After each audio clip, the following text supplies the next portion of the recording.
కష్టం పోతే అయ్యా అంటాం, రెండు కలిపితే అమ్మయ్య అంటాం. అటువంటి అమ్మయ్య అనేటువంటి తత్వాన్ని ఇవ్వగలిగిన శక్తి కేవలం ఒక గణపతికే.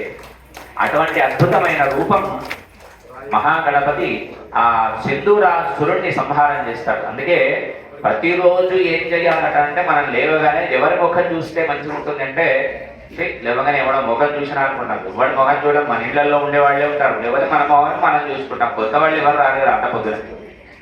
అయితే ఎవరి ముఖం చూడాలా అని మనకు ఆలోచన లేకుండా ఉండాలి అంటే కేవలం ఒక గణపతి ముఖం చూస్తే చాలు.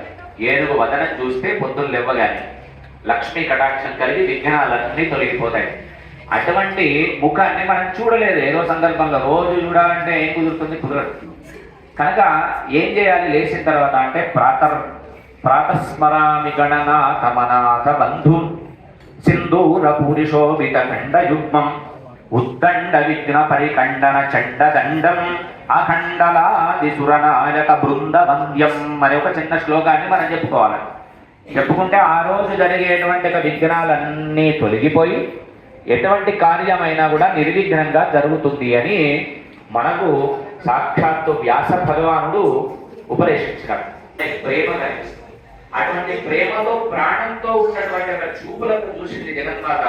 చూడగానే ఆ చూపులో నుంచి, ఆ ఓంకారంలో నుంచి సాక్షాత్తు భగవంతుడు రూపాన్ని ధరించి రారా నాయన అన్నది ఆ పరబ్రహ్మతత్వాన్ని పైన కూర్చోబెట్టుకున్నది ఆనందాన్ని పొందుతుంది.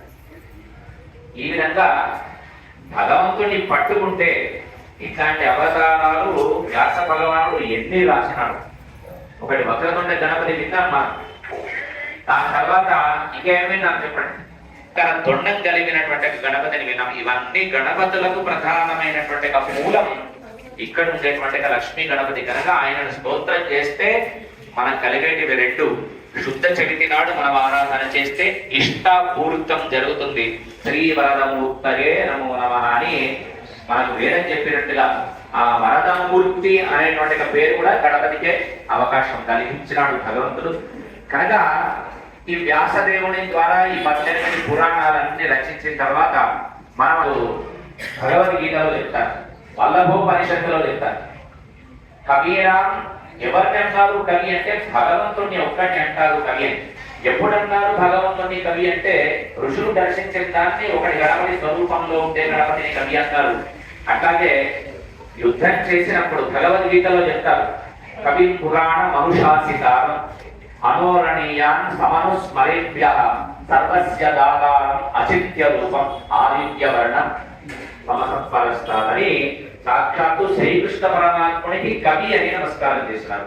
కనుక ఈ కవి అనే శబ్దం ఎవరికి వర్తిస్తుందంటే, ఒకటేమో ఋషులకు, రెండవదేమో ఒక్కొక్క పక్షిలో లేదా ఒక జంతువులో దాని నుంచి పలికేటువంటి ఒక ఏ శబ్దం ఉంటుందో ఆ శబ్దాన్ని బట్టి దానికి ఆ పేరు పెట్టినారట.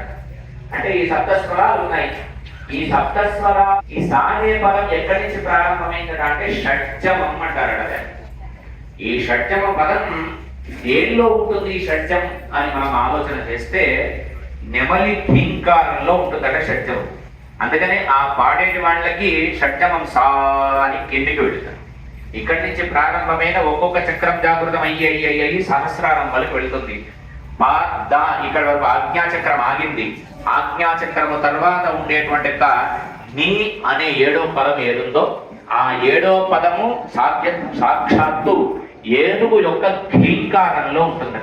అందుకని ఈ 7 చక్రాల నుంచి సహస్రారం చేరుకునేటువంటి ఏ యోగి ఉన్నాడు, ఆ యోగి సహస్రారంలో భగవంతుని చూడాలి అంటే ఏనుగు యొక్క ఘీంకారమే ఉండాలి. కనుక ఏనుగు ముఖం ఉన్నవాడు ఎవడున్నాడో వాడిని మాత్రమే ఆరాధన చేయాలి. కనుక అటువంటి వదనంతో సాక్షాత్తు భగవంతుడు అవతరించినాడు అని మనకు నృత్య గణపతిలో సా రీ గ మ వ ద ని